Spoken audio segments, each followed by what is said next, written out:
அனைவருக்கும் வணக்கம். RR foods production சேனலை சப்ஸ்கிரைப் பண்ணுங்கள். நோய் நாடி நோய் முதல் நாடி அது தணிக்கும் வாய் நாடி வாய்ப்பச் சொல் இந்த திருக்குறளுக்கு இணங்க நாங்கள் ஃபுட் வெரைட்டிஸ் செஞ்சிட்ருக்கோம். இங்கே பாருங்கள், இப்போ நம்ம பூண்டு ஊறுகாய் செய்யறதை பற்றி பார்க்க போகிறோம். பூண்டில் நிறைய பெனிஃபிட்ஸ் இருக்குது. இப்போ ரொம்ப பூண்டு மலிவான விலையில் விற்கிது. இப்போ நம்ம பூண்டு நிறையா ஊறுகாய் செஞ்சு வச்சுக்கலாம். பூண்டு பொடி செஞ்சு வச்சுக்கலாம். இந்த பூண்டு பொடி எப்படி செய்யணுன்றதுக்கு சொல்கிறேன். பாருங்கள், தேவையான அளவு பூண்டு, தனி மிளகாத்தூள், உப்பு, பெருங்காயத்தூள், ஒரு மசாலா பொடி, தேவையான அளவு புளி பேஸ்ட் எடுத்து வச்சுக்கோங்க. அது ஒன்றும் இல்லை, சீக்ரெட் மசாலா பொடின்னு சொன்னோம் இல்லைங்களா, அது 1 டீஸ்பூன் கடுகு, ஒரு அரை டீஸ்பூன் வெந்தயம், அது ரெண்டுத்தையும் வறுத்து நுணுக்கி வச்சுக்கிறது தான் சீக்ரெட் மசாலா பொடி. இப்போ தேவையான அளவு நல்லெண்ணெய் ஊற்றி செய்யுங்க.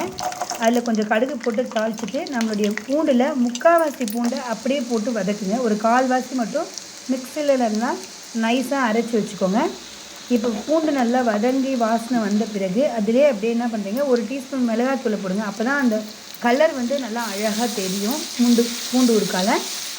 இப்போ நம்ம அரைச்சி வச்சிருக்கோம் இல்லையா 1/4 பூண்டை, அந்த விழுதை அதோடு சேர்த்து நல்லா வதக்குங்க. பூண்டுடைய வாசனை நல்லா வரும். ஒரு 1/4 டீஸ்பூன் மஞ்சத்தூள் போடுங்க. அதுக்கப்புறம் நல்லா ஃப்ரை பண்ணிட்டு இன்னும் ஒரு அரை டீஸ்பூன் பெருங்காயத்தூள் அதை போட்டு நல்லா மிக்ஸ் பண்ணுங்கள். உங்களுக்கு தேவையான அளவு கல் உப்பு நீங்கள் போட்டு கலந்துக்கலாம். இப்போ நல்லா அதை மிக்ஸ் பண்ணிக்கிட்டே இருங்க.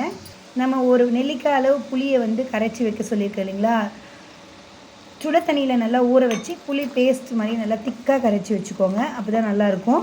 அதை அதோடு சேர்ந்து மிக்ஸ் பண்ணுங்கள். இப்போ நல்லா கிளறிட்டே இருங்க. நம்ம ஊற்றின எல்லா எண்ணெயும் மேலே பிரிஞ்சு வர அளவுக்கு அதை நல்லா ஃப்ரை பண்ணிகிட்டு இருக்கணும்.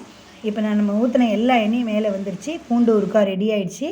இதை நீங்கள் செஞ்சு கொடுங்க. இப்போ நம்ம லாஸ்ட்டில் சீக்ரெட் மசாலா பொடி சொன்னோம் இல்லைங்களா, அந்த ஒரு அரை டீஸ்பூன் அதை சேர்த்துக்கலாம். இன்னும் ரொம்ப வாசமாக இருக்கும் பூண்டு ஊறுகாய். இதை நீங்கள் செஞ்சு பாருங்கள், வீட்டில் குழந்தைங்களுக்கு செஞ்சு தாங்க. உங்களுக்கு வேணும்னா கீழே இருக்க வாட்ஸ்அப் நம்பருக்கு ஆர்டரை ப்ளேஸ் பண்ணுங்கள். எங்கள் சேனலை சப்ஸ்கிரைப் பண்ணுங்கள். தேங்க்ஸ் ஃபார் வாட்சிங்.